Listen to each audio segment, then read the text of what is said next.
Allah Ta'ala gi nakta Allah Ta'ala na khwaidagi pamba nikadi magi nikada yam laihalliba adum laba nikadubu Allah gi nakta yamna pami khwaidagi faba khwaidagi Allah gi nakta Allah na pamba nikasi mahaki nika sonba matamda khwaidagi laihalliba kanagumba amada potlum oihandriba adum laba nikadu Allah Ta'ala gi nakta yamna pami loinana nikah sonba matamda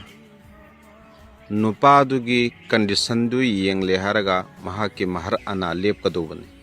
nupaduna puba thangba ngamoidaba mahar ana haijinba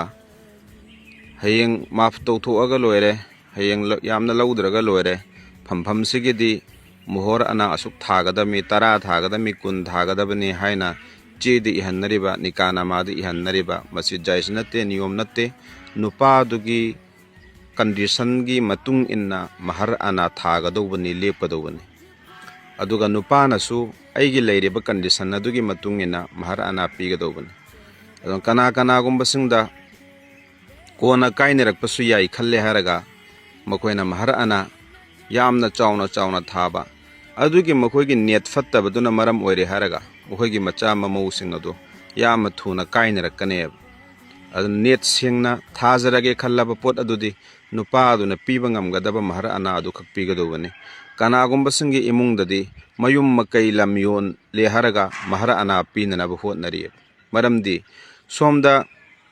upai leitadana thirure chelure cheungure mahar ana adu sana mohor tara ni kunni kunthra ni here adugi paisa adu pidaba taragade na phajindana punsindana ahing lekhandana tawi adu singduna maram oraga upai leitadana migi mayum yonba migi lam ingkhon yonba gi thabuk mayamam tawriyeba asi jais natte shariat na bilkul na jais shariat ta yade athing bakaya thammi aduna maram oire haraga nupa aduna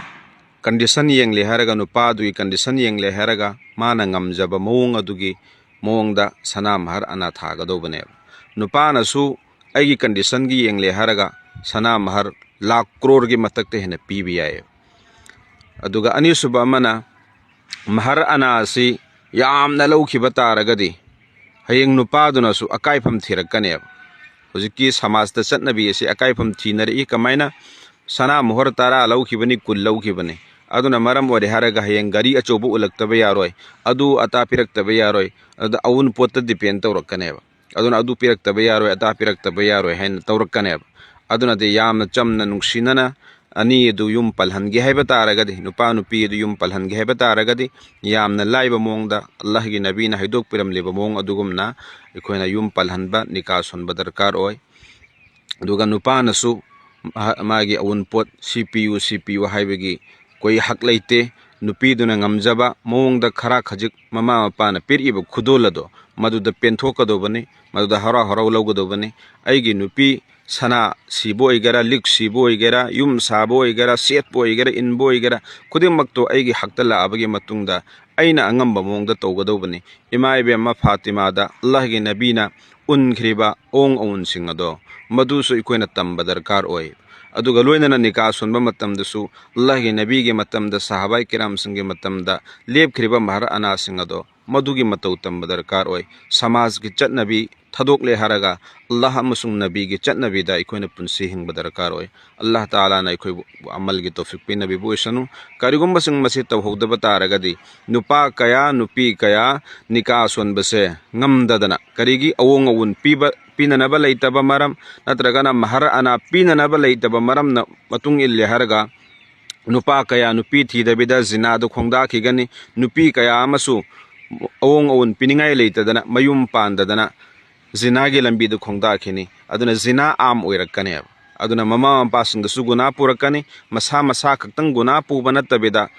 mama mapa su yauna guna purakani aduna mahar ana yamna lawdaba ong awunse masida yamna pidaba yamna chamba mongda shariat na takliba mong asida ikoina nikah sonbigadobani Allah Ta'ala na amal gi tawfik pi nabi boisan